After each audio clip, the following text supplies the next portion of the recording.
रुको, कौन हो तुम और क्यों आते हो प्रतिदिन यहाँ? युवक, छोड़ मेरा मार्ग और मुझे जाने दे। बिना परिचय जाने नहीं दूंगा। परिचय चाहिए? हाँ, क्योंकि मैं महारानी का निजी अंगरक्षक हूं।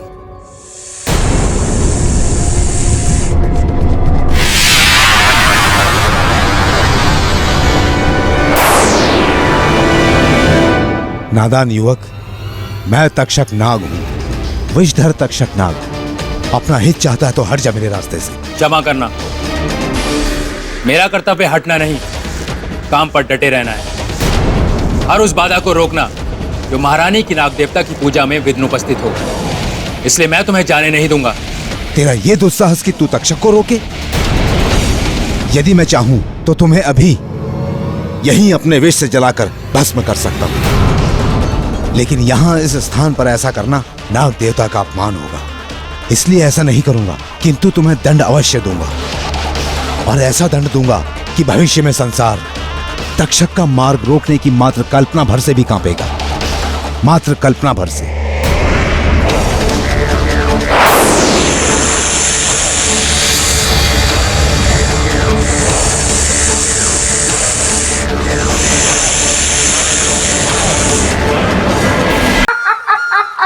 श्रीमान बेताल, आप ठीक तो हैं? यहाँ मेरे मित्र का शरीर तीर से घायल हो गया और आप पूछ रहे हैं राजन कि मैं ठीक तो हूँ? वो तो अच्छा हुआ कि उस वैद्य को थोड़ी बहुत विद्या आती थी और उसने अपनी उस विद्या का प्रयोग करके विक्रम की रक्षा कर ली, वरना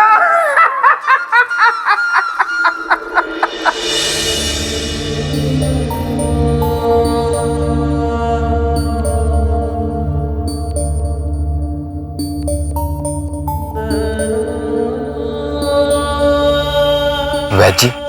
बेटे, मैं जितना उपचार कर सकता था मैंने कर दिया। अब बाकी ऊपर वाले के हाथ में है, क्योंकि तीर का विष इनके सारे शरीर में फैल चुका है। तो विष का प्रभाव कब खत्म होगा और इन्हें होश कब आएगा? प्रातः काल तक इन्हें होश आ जाना चाहिए। यदि होश न आए तो इनके सगे संबंधी को सूचित कर।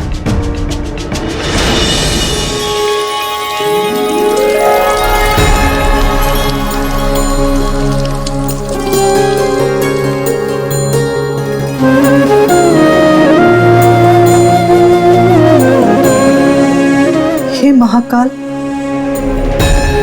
जीवन मृत्यु सबको अपने वश में रखने वाले हे महाकाल, हमारी भी पुकार सुन लीजिए। हमारे आंचल में हमारे सुहाग का जीवन डाल दीजिए, डाल दीजिए।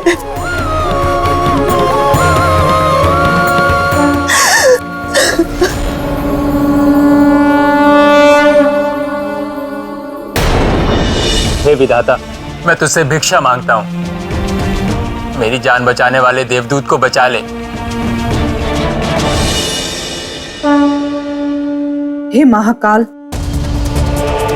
हमारी हथेली पर ये दिए तब तक जलेंगे जब तक कि हमारे सम्राट आकर फिर से हमारी मांग में सिंदूर नहीं भर देते और हमें अखंड सौभाग्यवती होने का आशीर्वाद नहीं दे देते। अन्यथा इन्हीं दियों की ज्योत को हम अपनी चिता की ज्वाला बना देंगे।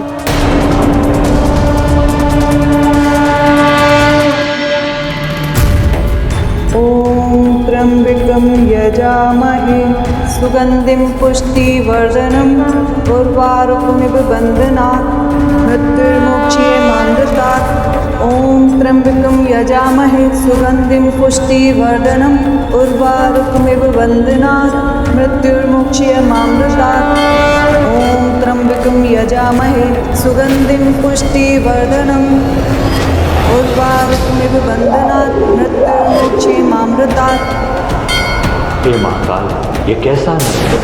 ओम त्र्यंबकं यजामहे सुगंधिं पुष्टिवर्धनम् उर्वारुकमिव बन्धनात् मृत्युर्मुक्षीयमामृतात्।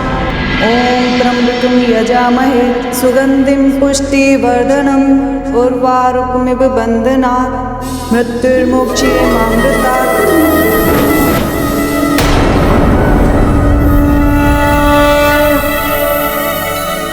महारानी, राहु काल टल चुका है। सम्राट का जीवन अब बिल्कुल सुरक्षित है।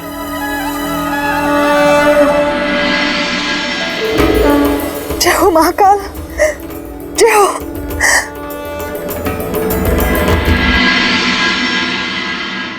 वैद्य जी, वैद्य जी, अरे भगवान तेरा लाख लाख शुक्र है। आप खड़े क्यों हैं? आप बैठिए, आराम कीजिए। नहीं वैद्य जी, हम बिल्कुल स्वस्थ हैं। मृत्यु के मुंह से किसी को वापस लौटते देखना मेरे लिए तो पहला अनुभव है।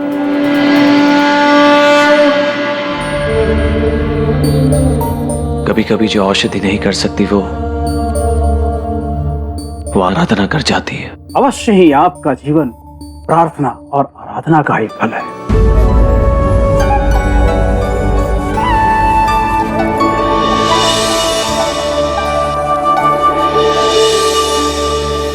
कहना नहीं चाहिए फिर भी कहते हैं। हम आभारी हैं आपके प्रेम के, आपके समर्पण के और आपकी निष्ठा के।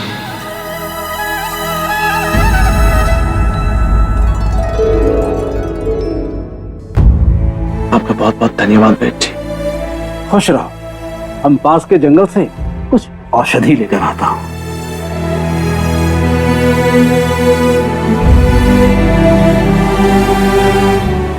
नामदेव, ये जीवन आपकी ही देन है। मैं आजीवन आपका ऋणी रहूंगा।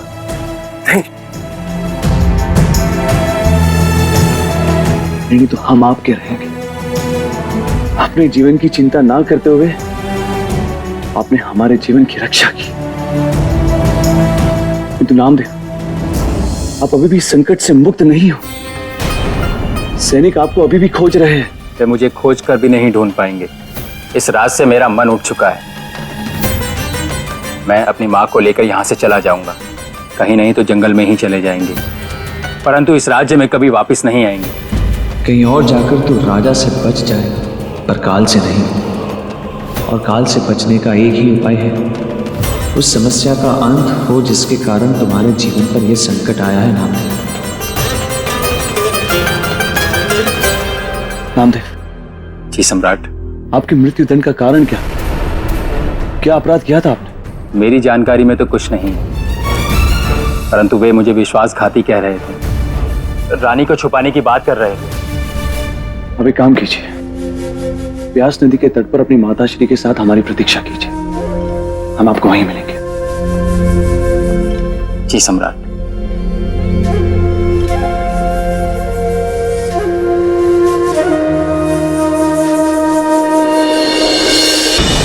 श्रीमान बेताल, श्रीमान बेताल, श्रीमान बेताल, क्या हो गया? आप कुछ बोल क्यों नहीं रहे? चलिए राजन, उज्जैनी चलिए। आम का मौसम आ गया है और मैंने सुना है उज्जैनी के आम बड़े मीठे होते हैं। हम दोनों मिलकर खाएंगे। और सोचिए ना, उज्जैनी की प्रजा आपको देखकर कितनी प्रसन्न हो जाएगी, और महारानी वल्लरी वो तो गद गद हो जाएंगी। चलिए चलिए उज्जैनी चलते हैं, घोड़ा निकालते हैं। नहीं श्रीमान बेताल, अभी ना तो आपकी परीक्षाएं पूरी हुई और ना ही मेरा संकल्प। और जब तक ये पूरे नहीं हो जाते तब तक मैं आम नहीं खाऊंगा। इसीलिए तो मैं चुप। मैं क्या मूर्ख हूं जो आपकी परीक्षाएं ले रहा हूं? आपकी मैं दादी या नानी हूं जो आपको कहानियों पे कहानियां सुना रहा हूं? मैं अब ये सब कुछ नहीं करूंगा। मैं समझा नहीं। इसीलिए मैं आपको समझा रहा हूं। भूल जाइए ये सब कुछ राजन, भूल जाइए ये सिंहासन, भूल जाइए ये परीक्षाएं, भूल जाइए मुझे, बस कहानी खत्म। बेताल, तुम पुनः अपने पद से भटक रहे हो। तुम्हें इसका कठोर दंड मिलेगा। नहीं नहीं, वो मैं भावनाओं में बह गया, इसीलिए ये कह गया।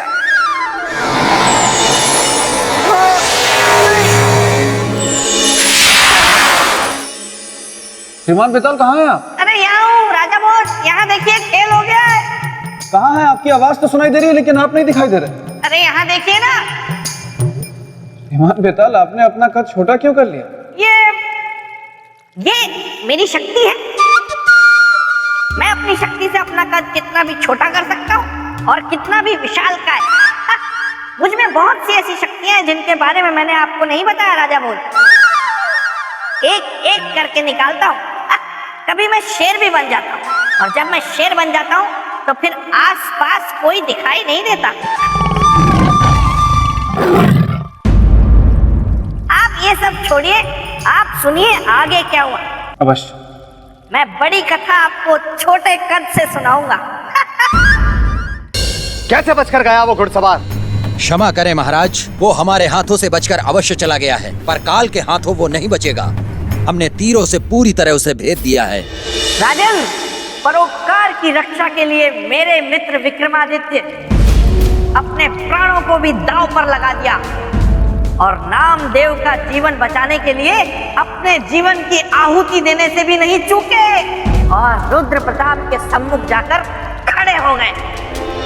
सेनापति, उसका पकड़ा जाना महत्वपूर्ण था, उसका जीवित होना या मृत होना नहीं। यदि तुम लोग उसको पकड़ लेते तो नामदेव के उस षड्यंत्रकारी साथी से हम महारानी का पता लगा सकते थे। महाराज, महाराज,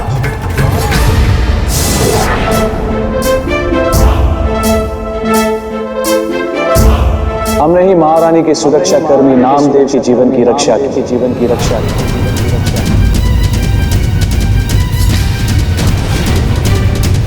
चक्रवर्ती सम्राट विक्रमादित्य, आप? हाँ, आपके जैसा धर्मिष्ठ, चरित्रवान, उदार और परोपकारी राजा, और आपने किया ऐसा षड्यंत्र? नहीं, तो इसे और क्या कहेंगे? मानवता महाराज, और इसी की खातिर हमने एक निर्दोष का जीवन बचाया, ताकि राजधर्म का दंड विधान प्रश्नों के घेरे में खड़ा ना हो।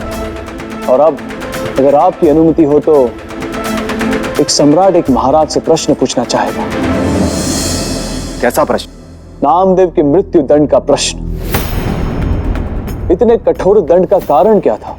उसका विश्वासघात, उसका छल, उसकी बदनीयती।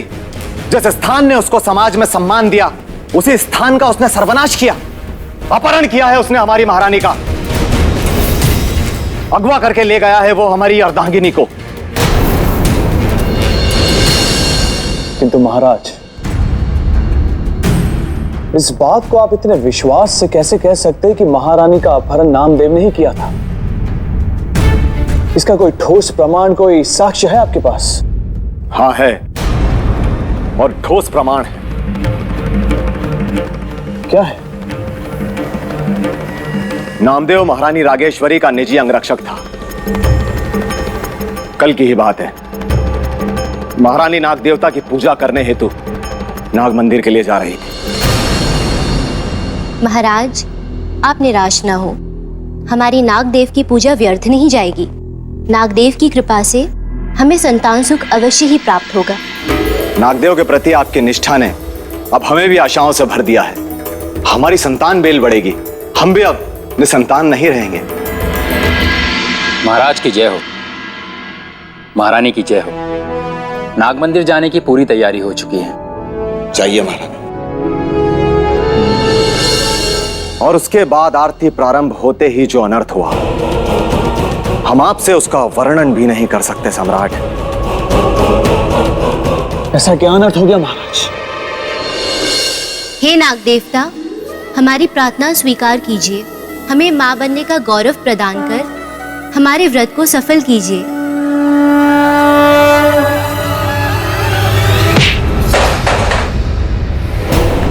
आपका व्रत अवश्य पूरा होगा महारानी, आप अवश्य मां बनेंगी, किंतु नागदेव की कृपा से नहीं, हमारी कृपा से। चलिए हमारे साथ। नामदेव, हमारा हाथ छोड़ो, होश में आओ। दासियों, सैनिकों को बुलाओ। आदेश नहीं महारानी, अनुरोध कीजिए, क्योंकि आदेश अब हमारा अधिकार है और उसका पालन आपका। और हमारा आदेश यह है कि अभी आप हमारे साथ चलेंगी।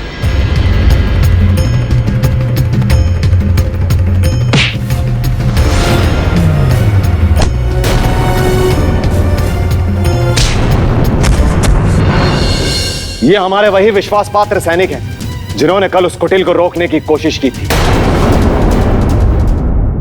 ये हमारे वही विश्वास पात्र सैनिक हैं जिन्होंने कल उस कुटिल को रोकने की कोशिश की थी।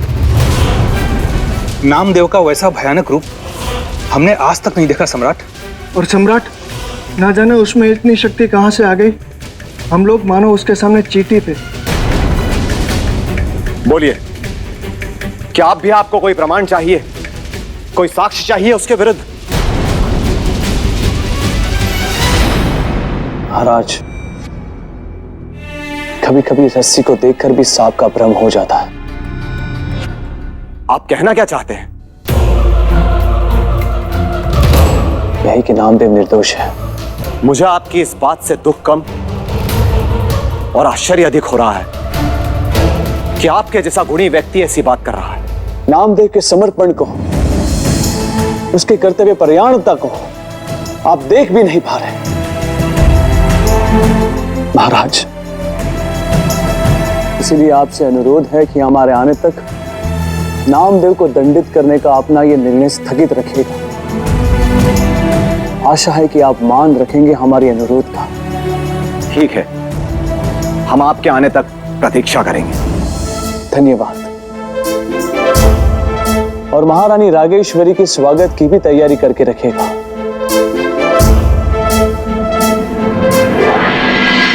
विक्रमादित्य, काल को जाल में फंसाकर काल के क्रोध की अग्नि कुंड में स्वयं की आहुति बन रहा है तू। इसका अंजाम बहुत बुरा होगा विक्रमादित्य। अपना भला चाहता है तो मुक्त कर मुझे और जाने दे नामदेव के पास। विक्रमादित्य!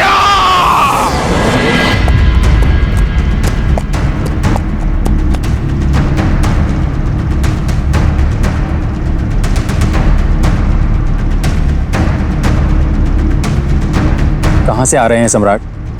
हमारे महाराज रुद्र प्रताप से मिलकर। तो उन्होंने मेरे अपराध के बारे में कुछ बताया? हाँ। क्या बताया? कि कल नाग मंदिर से महारानी रागेश्वरी का अपहरण तुम्ही ने किया था। नहीं सम्राट, ये सरासर झूठ है। मैं अपनी महारानी का अपहरण क्यों करूंगा? कल तो मैं राजमहल गया ही नहीं था नौकरी पर। हाँ सम्राट, ये सत्य कह रहा है। ये कल मेरे पास ही था। ये क्या कह रहे हो तुम? तो फिर नाग मंदिर में महारानी के साथ कौन था? कौन था जिसने तुम्हारा वेश धारण करके सभी को धोखे में रखा? किसी पे कोई संदेह या फिर ऐसी कोई घटना जिसे अपहरण के संकेत मिले? याद करो नामदेव, कुछ याद आया?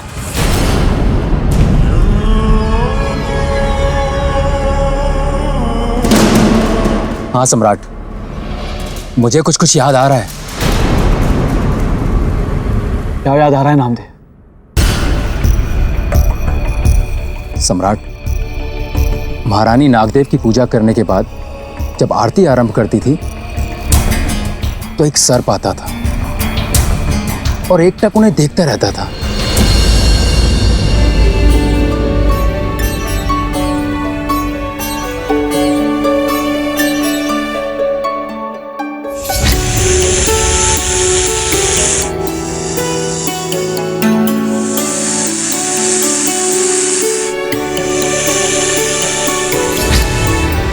पहले तो मैंने साधारण सी बात समझकर उस पर ध्यान नहीं दिया, परंतु जब वो प्रतिदिन आने लगा तो एक दिन मैंने द्वार पर ही उसका रास्ता रोक लिया।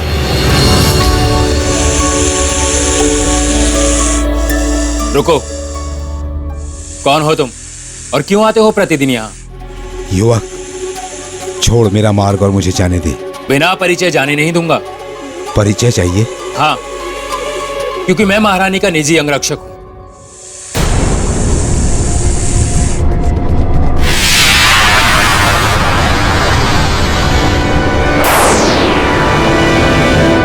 नादान युवक, मैं तक्षक नाग हूं, विषधर तक्षक नाग।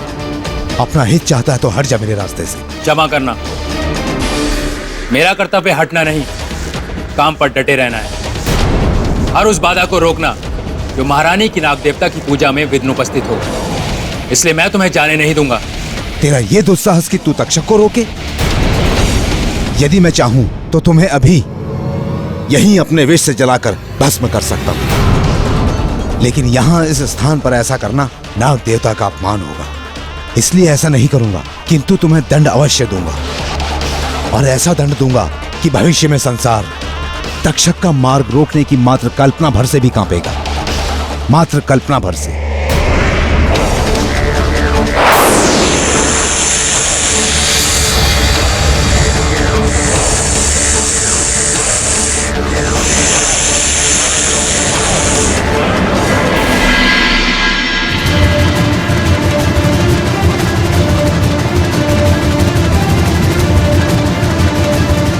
इसका अर्थ है कि तक्षक नाग के साथ तुम्हारी बहस हो गई। हाँ सम्राट, समझ गए।